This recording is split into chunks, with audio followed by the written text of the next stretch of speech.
আমরা যেসব দাবিতে জমায়েত হয়েছে আজকে, সেটি আমাদের জন্য গর্বের কিছু নয়, বরং এটি আমাদের জন্য লজ্জার। 5ই আগস্ট সিদ্ধান্ত হয়ে গিয়েছে হাসিনার পুনর্বাসন, আওয়ামী লীগের পুনর্বাসনের প্রতি সারা বাংলাদেশের মানুষ রেড কার্ড দেখিয়ে দিয়েছে। 5ই আগস্ট 5ই আগস্টের পরে 5ই আগস্ট আমরা সিদ্ধান্ত জানিয়ে দিয়েছি, এই ভূখণ্ডে আওয়ামী লীগের আর পুনর্বাসন হবে না।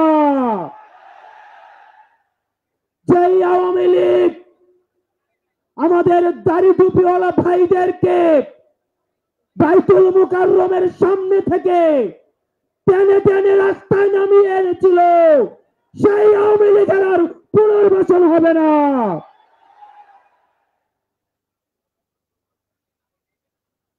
প্রিয় সংগ্রামী সহযোদ্ধা, অত্যন্ত পরিতাপের বিষয়, আজকে 8 মাস পরে এসেও আমাদের দেশের অনেক রাজনৈতিক দল, অনেক রাজনীতিবিদ আমাদেরকে বারবার করে মনে করিয়ে দেয় আওয়ামী লীগ নাকি রাজনৈতিক দল, এবং এই রাজনৈতিক দল নিয়ে সিদ্ধান্ত আসার এখতিয়ার নাকি তাদের নেই।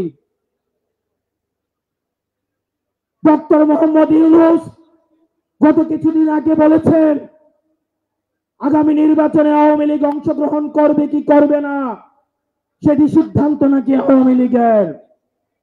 ডক্টর মোহাম্মদ ইউনূস, আপনি ভুলে যাবেন না, আমরা আপনাকে ক্ষমতায় বসিয়েছি। আওয়ামী লীগ নির্বাচন করবে কি করবে না, আওয়ামী লীগ আসবে কি আসবে না, এই সিদ্ধান্ত নিয়েছি আমরা। আওয়ামী লীগ মারা গিয়েছে বাংলাদেশে, আর জানাজা হয়েছে দিল্লিতে। আমার ভাই আবরার এবং শহীদ আবু আলিফের রক্তের উপর পাড়া দিয়ে এই আওয়ামী লীগ বাংলাদেশে আসবে না। এই সংস্কার আমাদের দেশের সবচেয়ে বড় সংস্কার, আওয়ামী লীগকে নিষিদ্ধ করতে হবে। কোন কিন্তু অথবা নেই, আচ্ছা দেখছি এরকম কিছু নেই, আওয়ামী লীগকে নিষিদ্ধ করতেই হবে। আপনারা ভুলে গেলে চলবে না, আওয়ামী লীগ কোন রাজনৈতিক দল নয়। ৭১ পরবর্তী সময়ে আপনারা দেখেছেন শেখ মুজিব সর্বপ্রথম বাকশাল কায়েম করে গণতন্ত্রকে গলা টিপে হত্যা করেছে।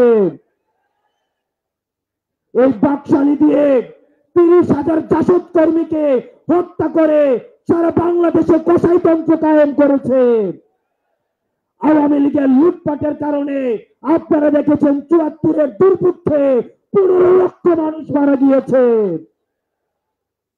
আমরা বারবার করে বলতে চাই, আওয়ামী লীগ কোন রাজনৈতিক দল নয়, আওয়ামী লীগ হচ্ছে একটি সন্ত্রাসী সংগঠন। এই সন্ত্রাসী সংগঠনকে নিষিদ্ধ করার মধ্য দিয়ে আমরা সংস্কার দেখতে চাই।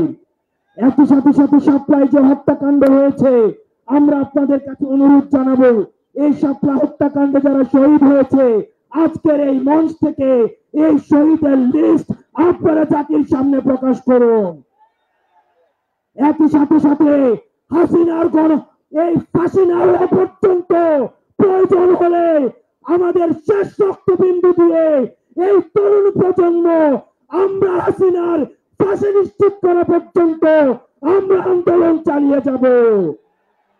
এবং নারী সংস্কার নিয়ে যেই কনসার্ন আপনাদের কাছ থেকে এসেছে, আমরা চাই ডক্টর মোহাম্মদ ইউনূস এই কনসার্ন গুলোকে আপনি অতি সত্বর অ্যাড্রেস করবেন, এবং অপ্রয়োজনীয় যে সংস্কারগুলো রয়েছে সেটিকে পাশ কাটিয়ে প্রয়োজনীয় যে সংস্কারগুলো রয়েছে, যেটির মধ্য দিয়ে নারীদের অধিকার নিশ্চিত হয়, যেটির মধ্য দিয়ে নারীদের সম্মান নিশ্চিত হয়, এবং আমাদের দেশের ধর্মীয় এবং কালচারাল সাংস্কৃতিক যে সম্মান অক্ষুণ্ণ থাকে, সেই অধিকারগুলো, সেই সংস্কারগুলোতে আপনাকে জোর দেওয়ার জন্য আহ্বান জানাচ্ছি।